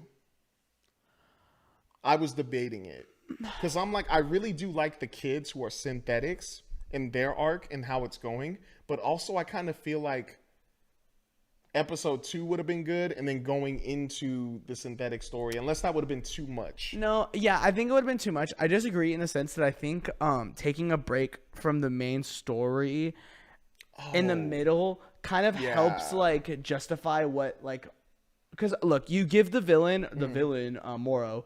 I don't think he's the villain, but like you give Morrow some time to like get through what he's doing in the story, and you're kind of like, okay, why is he doing this? He seems super intense. Like, what's going on? Oh, all you understand is something happened on the ship, and now he needs to like do his job. I think pacing that out well into getting into episode 5, it's like now you're able to see everything, and it's like, okay, you understand what he's done and where he is now. I'm with him, It helped play into the mystery. We're able to theorize what's going on until like the middle of the season, and now you're like, okay, I get it, And now the show can kind of just go until we get to the end. I think it's just like a pacing thing. Maybe that could have just been the first episode. Like, who knows? But I think it was enough. It's out of the main plot enough where like none of those characters on the ship matter. Yeah. Where you can push it a little bit to episode 5 when it's mainly just you're trying to tell Morrow's story. Exactly. If that makes sense. But yeah, everyone, you guys should go watch Alien Earth, please. For all of you that are watching it, I want to know, like, are you enjoying it? What are your gripes? What do you not like about it? I'm really curious. Yeah, just let me know what you think. I'm really curious. If you're not watching it, why aren't you watching it? Just having on Roundabout Too Much TV, let me know, please. The show's great. Everyone should watch it. You're giving Isaiah's recommendation. You're getting Phil's recommendation. So why wouldn't you do it? Me and Phil have good takes here. We know what we're talking about, Sometimes, though, one of us has an awful take. Phil, we're talking about Peacemaker season 2, episode 2 now. We're gonna jump straight into it. Tyler, what's our time looking at? Okay, we're good. Phil, I got a little angry last week. That's the only thing I really think is stupid in Peacemaker. I'm sorry. Those intros, I really do not like those intros. I really don't. It's just so silly and stupid to me. I'm sorry. If you guys like it, I'm totally fine with it. To me, it's just stupid. Have you said this before on the podcast? Yes, I didn't like the first one. I said it. Phil, you do realize how awful of a person I think you are right now. I don't like it. Do you just not like having fun? I like fun. I just don't. Then what's the problem? I don't like it. I think it's silly. I think it's just in a show that is inherently silly. I'm don't cool like with it being silly. I just don't like the whole dance sequence. It's whatever to me.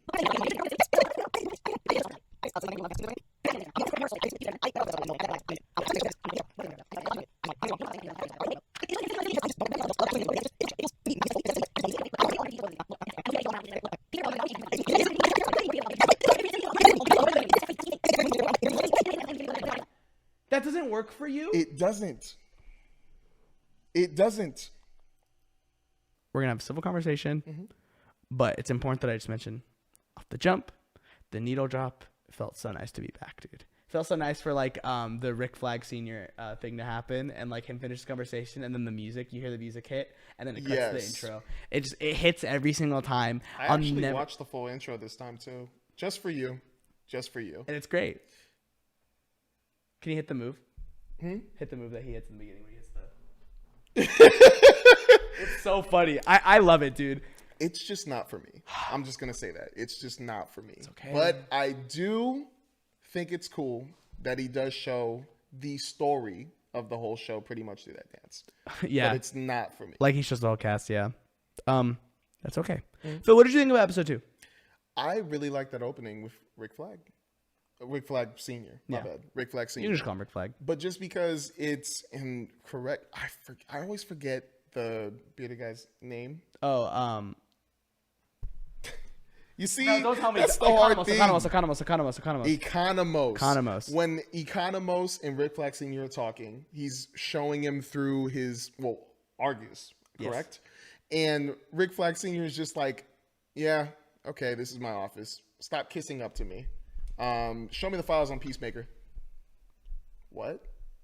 And Economos is just like stalling the best he can, and then Rick Flag Senior just gives up. He's just like, I don't have time. Just give me the files. And he's looking through it, and I'm just like, oh no. And then he goes out there, tells them to get surveillance on, and then just like you, I actually did like them playing the music right when he's walking away. I thought that was a very nice touch. You already heard what I thought about the theme song, but going through the rest of the show, I am really feeling bad for Peacemaker. I'm really feeling bad for him. And it's not even just like, it's a funny show, but it's really getting serious. Like, it really is. And Vigilante, correct? That's his name. Mm-hmm. Vigilante showing up and kinda consoling him while like helping him with something, moving his own dead body, which was another very funny scene. Just them pausing there and him asking, "You had a stinking orgy without me? Yeah. What?" And then I thought this was gonna be a like Vigilante. What does he say? I'm sorry. What does he say about sex? I forgot. What's the joke? It's like he said something like best friends. Yeah, you do it. Yeah, exactly. Like, I was like, oof. Like the point, it's not to like do it because like you're in love with someone. It's just look. The point of sex is because you want to do it with your best friend. Said something like that. And it was. I was like, what?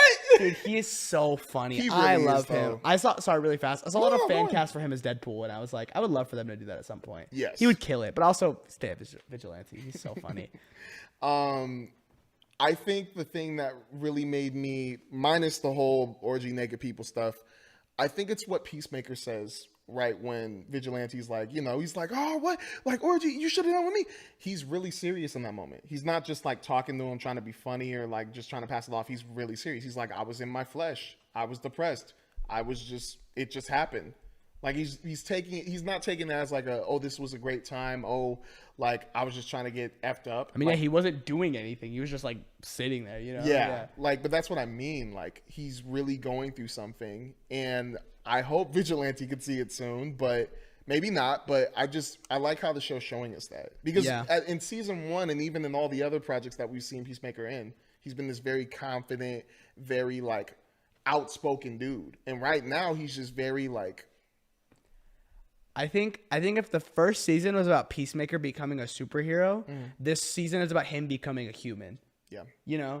Like this season is getting into his like mental a lot more than I ever thought the show would. I think because like the first season does a good job of like touching on it and like him sort of developing and like changing and him becoming a superhero, right? Yeah. Like he's a proper superhero. But no, this season's getting into like, okay, wait, he kind of misses his dad. Which is fair. His dad was an awful person, but like that's his dad. Seeing his brother like is in like having his brother back and he's older is like that's life changing. Him seeing that like him trying so hard to get with hardcore and she's just like not reciprocating, but she's obviously into him, but she's not reciprocating. You know, like all these things are just piling up, and we're really getting to see Chris's true colors, and I think that's perfectly like. Shown through Cena's acting. John Cena is killing it, I think. He really is. I think like I remember in the Suicide Squad, that was like the first movie I'd ever seen him in besides like the Fred movie when he was still John Cena. Like it was kind of jarring. It was like, oh, this is weird, but it's not bad, but like this is funny, Like I can't see John Cena ever doing anything more than this, He's just funny. And getting the first season of Peacemaker, and I'm like, Wait, no, I think he can act. Like, there's a chance here. And then the second season really just firing on all cylinders. And I'm like, dude, no, Cena knows what he's doing. And I think he understands this character so well. Or at least the one that James Gunn is writing for him. Yeah, I don't know how accurate I haven't Peacemaker. read the comics, Yeah, I don't know so how accurate this is to how he Peacemaker. is. I don't think it is super accurate to him. Mm-hmm. I think there's like some things I imagine, but regardless, I just love this season's focus on him like dealing with his trauma and his mental, and I think that'll perfectly be wrapped up in a bow once he fights Rick Flag, because now it's like all those emotions he's finally fully dealt with, and he's able to fight Rick Flag and explain to him like yeah, I effed up, like I made that mistake. And I mean, even he brings it up, like he knows Peacemaker did it because Waller said so. Yeah, that doesn't change the fact that he did it. And I'm excited for him to deal with that like head on through Rick Flag Jr.'s dad. I'm so excited. Peacemaker's back. I also want to talk about even just the dilemma of him thinking about that other universe. Yes. This universe, because it shows like the two differences very well. Because like I really do think something super effed up is gonna happen in that other universe. Oh, I think it might be bad. Like I think like something just it's not right there. Like for sure. But that's why I feel like that's what's really like keeping, not just my interest is always going to be in the show. I really like it, but it's also just the fact that once that thing hits, I feel like he's also just going to appreciate what he has back here. Because I know it's very bad right now. Everybody part of that group is going through something, and that's what I like they're showing us about. But I just can't wait to see what really is the dilemma in that universe. Unless it's like maybe it really is too good to be true, but maybe it's just too perfect. I think it'll be a too good to be true situation for sure. I think it'll be like, oh, this is nice. Like I have everything that like I think I want. Yeah. But like, it sucks. You know, sure I have my brother and my dad back, but I think probably his brother and his dad are awful people. And Peacemaker is in a different place than they are now. You know, sure he's in a relationship with Hardcore, but like I imagine like it's not the kind of relationship that he's gonna want. I low-key feel like it's gonna be maybe abusive. I could see that. I low-key feel like maybe it's on Hardcore's part. Maybe she's just too intense or something. I would think the opposite. I don't know. I'm kind of curious, like, how it'll be different. I think, like, I'm curious to see how they differentiate the Hardcore from main universe compared to the parallel. But Peacemaker's so good, dude. I think it's one of my favorite superhero shows of all time. I think that's just, like, a safe bet for me. I was obsessed with the first season. The first season was my personality for like the longest time. It's embarrassing that is to say. The first season was my personality.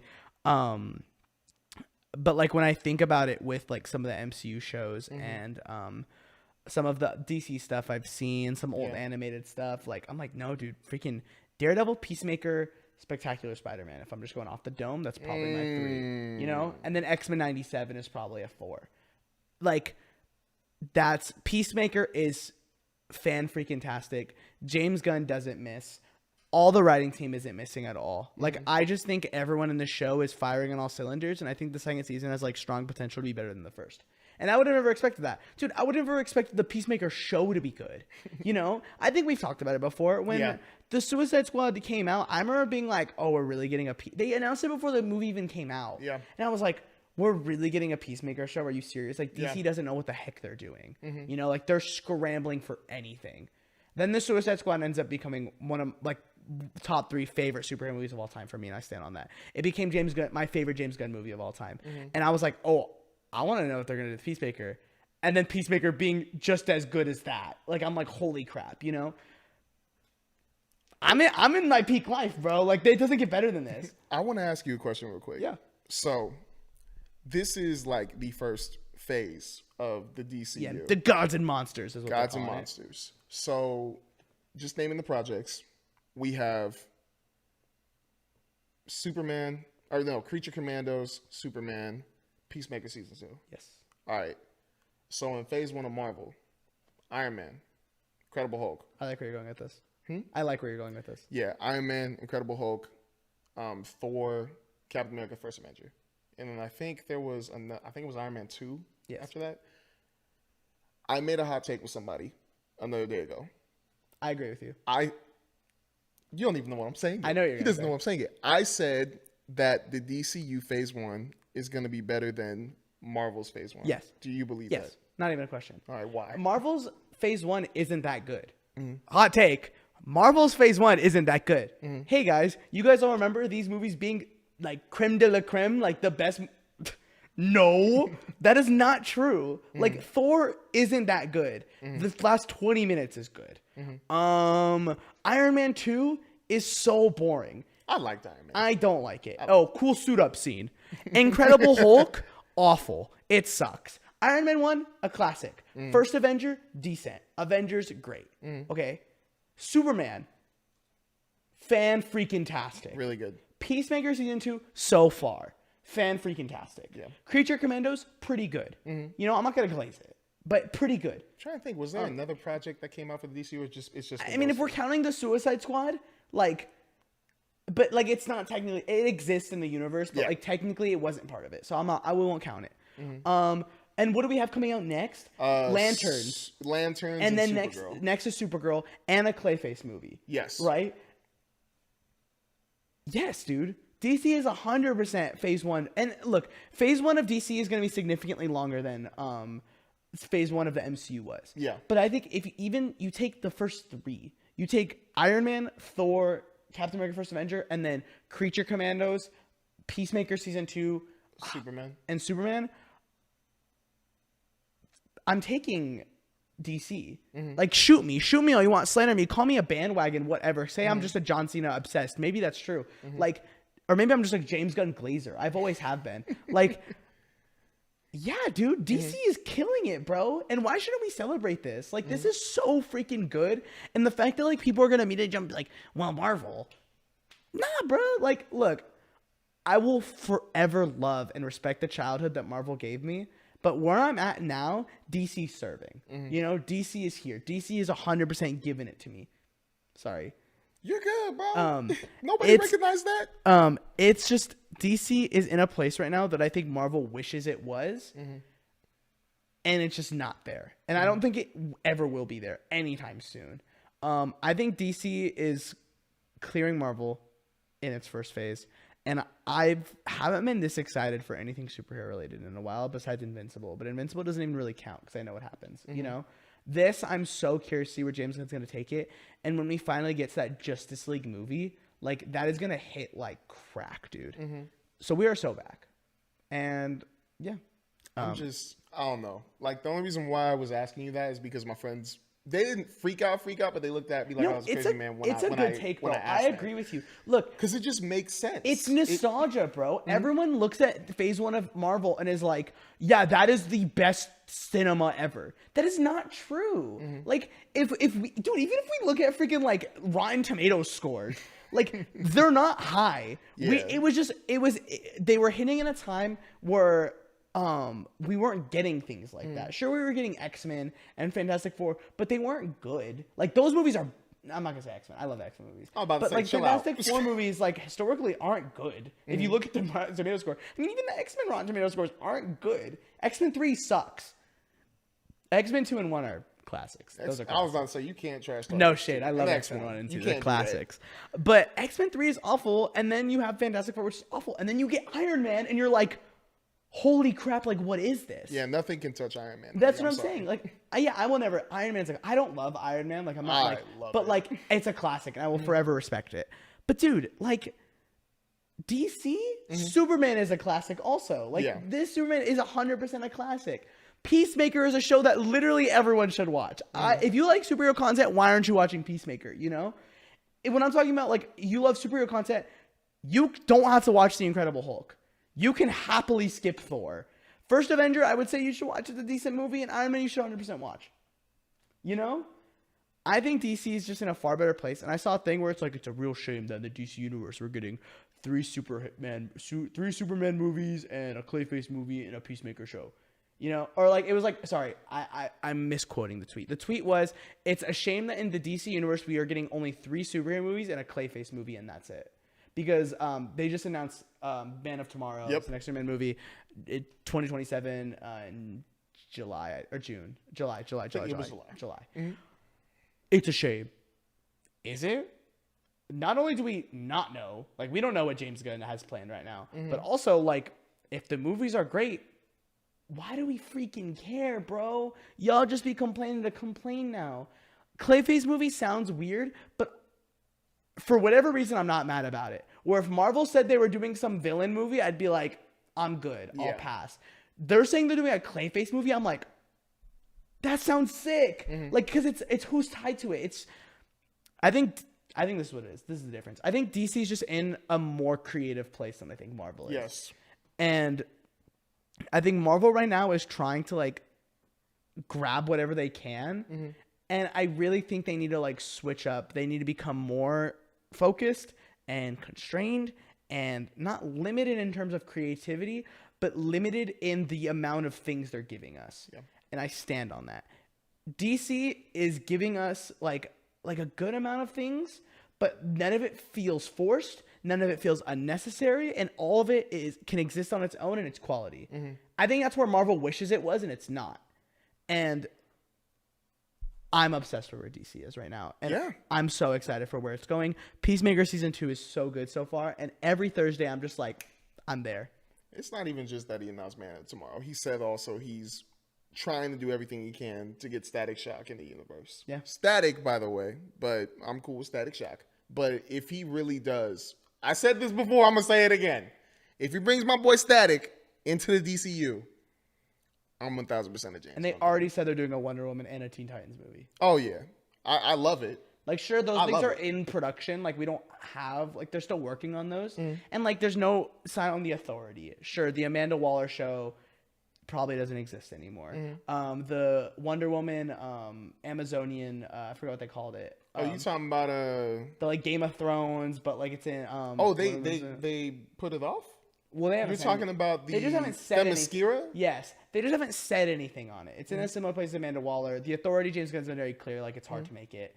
All these, like, sure, they're having problems, but, like, whenever James Gunn says, like, oh yeah, like, I don't know if we're gonna do this, oh yeah, it's having a hard time adapting that, like, sure, this is in a place, like, there's all these other things where I'm like, oh, well, this is still great, oh, that's awesome, oh, that's a cool idea. Like, it seems like they're actually pushing things that they're very confident in, and I respect that, and that's where we should be, and I wish Marvel was in that place. I'm very excited for 2026 and Lanterns and all the stuff coming out, but there's good stuff coming out, dude. Marvel and DC and just movies in general, guys. And this is what we do here. We talk about films in the way that anyone can enjoy. This was the Film Podcast, episode 27. Hope you guys enjoyed. Just remember, like, subscribe, follow on all the things. Instagram, YouTube, Twitter, TikTok, everything. Hope you guys enjoyed. Have a great day. And hit that bell as well. And also, just for good luck, thank you, Sal Saperstein.